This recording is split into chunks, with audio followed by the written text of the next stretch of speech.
that's the head of a foreign country, but we're still safe. We're not safe. Nobody's safe anymore. That's because the global mafia runs things, and our president's just a little drill bit that a little front man, a little pitch man. Hello, sir? I'm sorry, go ahead, my wife. I understand. Well, I know we'll get into what's been going on there in Arizona a little bit later. I really appreciate you taking out the time to do this program with your busy schedule. Where do you think things are going to be in the next 2 years? Well, either Americans are going to wake up and they're going to stand up in unison and take up arms and challenge the federal government to step back within the boundaries of the Constitution, or there's going to be a civil war in this country.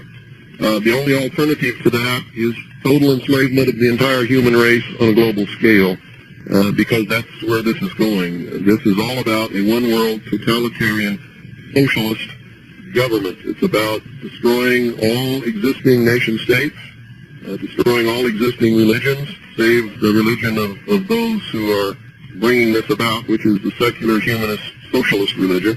That way you can devalue human life and kill people. Well, but they're already doing that. Yes, they are. And they've already convinced the American people that it's okay. The people whose ancestors came to the New World to escape religious persecution in the Old World stood and watched the Branch Davidians burn, including all of their children, all of their women, and they cheered and said that it was because they were a bunch of religious fanatics. I heard Christians say that. I heard Orthodox Jews say that. I heard Baptists say it. I heard Catholics say it. And to their shame, I have to tell them that they are not religious, moral people. They are stupid, ignorant sheeple who are on the verge of enslavement, and they're going to deserve exactly what they get. I have no sympathy for them whatsoever anymore. I used to cry big alligator tears for them in their ignorance, and I used to do everything I could to wake them up.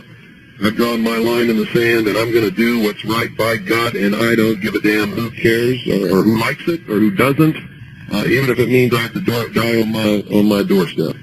Well, now we're getting to... Our group plans ahead more than about 2 or 3 months. That's true. We have no long-term strategic goals for this country. That's right, and that's why we're getting beat by the Marxist, Socialist, Communists, because they have 5-year plans, 10-year plans, 15-year plans, 25-year plans, and 50-year plans, and they stick to them. Man, absolutely. Well, it's scary then. What's going to happen? It's just going to be, I think that... Either the American people are going to become slaves within just a few years, and it's going to be an enslavement like nobody can even dream of, and it's going to extend worldwide, and we're the only people that can stop it, because we're the only people in the world still who have the capability, have the arms and the arms to be able to stop it. Or there's going to be a civil war which will last between 5 and 15 years to restore constitutional Republican government and freedom and liberty worldwide. Well, that's the point. Even though most people are sheep, there is that between 5 and 10 million people that once it starts, I think more people will come out.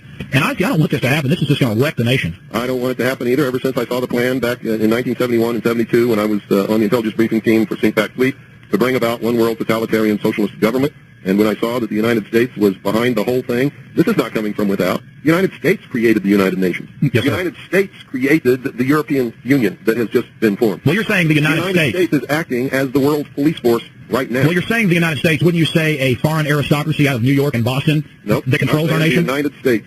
Okay, who? United States.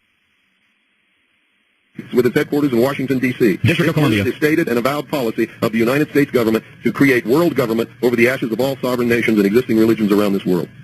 Why don't you... I'm telling you that I saw that plan while I was in the Office of Naval Intelligence on the intelligence briefing team, the Commander-in-Chief of Pacific Fleet. Would you elaborate on that just a little bit?